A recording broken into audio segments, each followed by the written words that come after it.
All right, well, he obviously has a patient-doctor relationship with you, and he's always, at least in the office, going to try to keep it as professional as possible.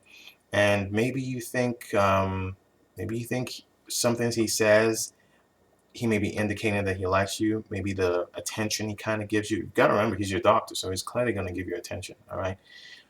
But if you have a crush on your doctor and you know that your doctor is single, your doctor is not dating, then you want to get them outside of the whole professional environment. Okay, you want to get them outside of that.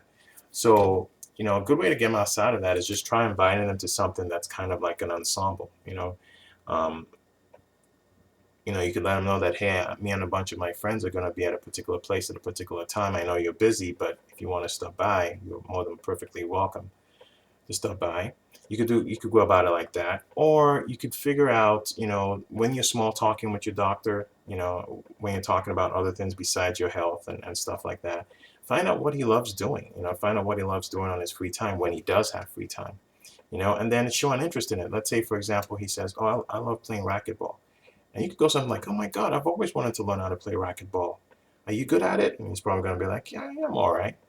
You know, and you could probably be like, "Can you teach me a few wax sometime, you know?"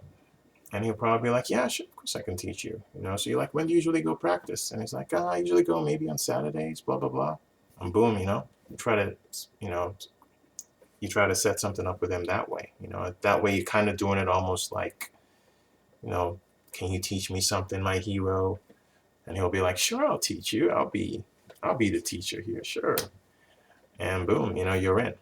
So that's the way you can go about it. But while you're in the medical environment, and he's, doing what he has to do to take care of you, you got to keep it as professional as possible. You don't want to put him, because if you push too hard in that kind of environment, he can get nervous, and he can think like, I don't want to risk my career here on something, So make sure you only do this during small time, downtime, small talk, and just get him out of that environment, and see what happens.